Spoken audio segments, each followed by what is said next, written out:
আসসালামু আলাইকুম। কাচ্চি পছন্দ করে না এমন মানুষ খুঁজে পাওয়া মুশকিল। কাচ্চির উৎপত্তি বাংলাদেশের ঢাকায় হলেও এটি দক্ষিণ এশিয়ার বিভিন্ন দেশ যেমন ভারত, পাকিস্তানে অনেক বেশি জনপ্রিয়।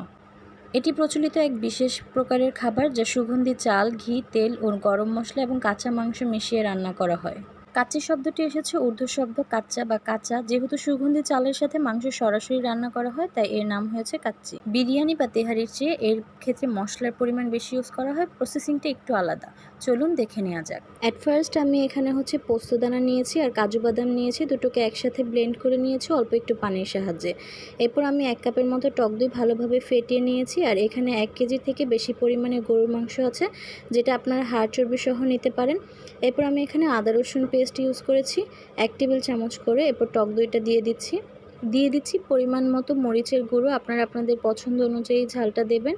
এরপর এখানে একটা জয়ফল ও অল্প কিছুটা জয়ত্রী একসাথে পেস্ট করে নিয়েছি, সেটা এখানে দিয়ে একসাথে মেখে নেব। খেয়াল করবে দেখবেন বাইরের কাচ্চিতে মাংসের পরিমাণটা অনেক বেশি বড় থাকে। যেহেতু আমি বাসায় রান্না করেছি তাই মিডিয়াম সাইজ রেখেছি, আপনারা চাইলে বড় বা মিডিয়াম সাইজ রাখতে পারেন। এরপর আমি 1 টেবিল চামচের মতন গরম মশলা দিয়েছি। এটা আমার সিক্রেট গরম মশলা, আপনারা চাইলে রেসিপি আমি ডিসক্রিপশনে দিয়ে দেবো। এর ভিডিওটা আমার ইউটিউব চ্যানেলেই দেওয়া আছে। হাফ চা চামচের মতো শাহি জিরা আর অল্প কয়েকটা কাবাব চিনি আস্তই দিয়ে দিচ্ছি। এরপর দিয়ে দিচ্ছি 1 টেবিল চামচের মতো কালো গোলমরিচের গুঁড়ো আর দিচ্ছি কেওড়া জল। এটা জাস্ট স্মেলের জন্য দিচ্ছি, যাতে করে একটা ভালো সুগন্ধি আসে। আপনারা চাইলে গোলাপ জলও ইউজ করতে পারেন, তবে খুবই সামান্য পরিমাণ। এরপর আমি এখানে 1 টেবিল চামচ জিরার গুঁড়া ও 1 টেবিল চামচ ধনিয়ার গুঁড়া দিয়েছি। জিরার গুঁড়াটা আমার টালা ছিল, আমি সেটা ইউজ করেছি এবং দিয়ে দিচ্ছি পরিমাণ মতো লবণ।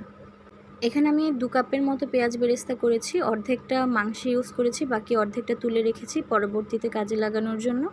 আর দিয়ে দিচ্ছি বেরেস্তা করা যে তেলটা ছিল সেটা মাংসের মধ্যে দিয়ে একসাথে মেখে নিয়েছি। অপরদিকে আমি একটা বাটিতে কিছুটা পানির সাথে গুঁড়ো দুধ মিশিয়ে নিয়েছি এবং আপনারা চাইলে স্যাফরন বা জাফরান যেটা সেটা ইউজ করতে পারেন, বাট আমি এখানে ফুড কালার ইউজ করেছি। আর আলুগুলোকে আমি মাঝখান দিয়ে কেটে নিয়েছি, আপনারা আস্ত আলু ইউজ করতে পারেন।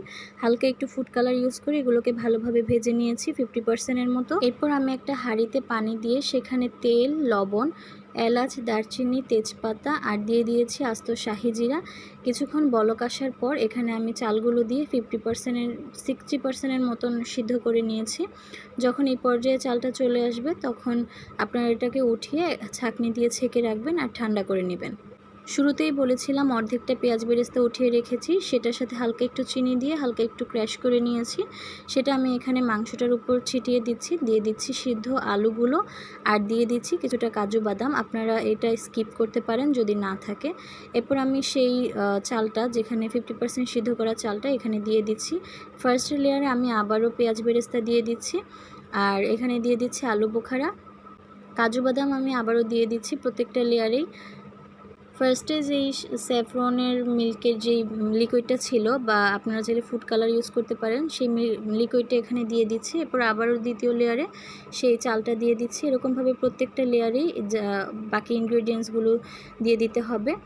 আর প্রথমে একটা কথা বলতে ভুলে গিয়েছিলাম, সেটা হচ্ছে অনেক মাংস সিদ্ধ হয় না, এর জন্য আপনারা চাইলে কাঁচা পেঁপে ইউজ করতে পারেন, যার কারণে মাংসটা অনেক তাড়াতাড়ি সিদ্ধ হবে, যেহেতু বাসায় এটা তৈরি করছেন।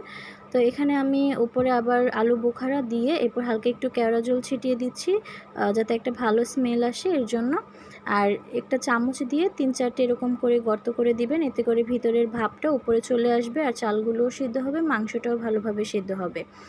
এরপর আমি আলাদা একটা সাইডে কিছুটা আটা নিয়ে নিয়েছি আর এটা শুধু ঠান্ডা পানি দিয়েই জাস্ট এভাবে মেখে নিয়েছি। আর হাঁড়িতে ঢাকনা দেওয়ার পর ভালোভাবে আটাটা দিয়ে এটা লাগিয়ে দিতে হবে, যাতে বাষ্পটা বাহিরে না আসে, খেয়াল রাখতে হবে। তো এই তো ফাইনাল লুক। এখানে আমার চাল ও মাংসের পরিমাণ ছিল 1 কেজি, যার জন্য আমি 40 থেকে 45 মিনিট রান্না করেছি। আপনারা আপনাদের অনুপাত অনুযায়ী রান্না করবেন। প্রসেসিংটা একটু সময় সাপেক্ষ হলেও এটা খেতে কিন্তু অনেক মজা।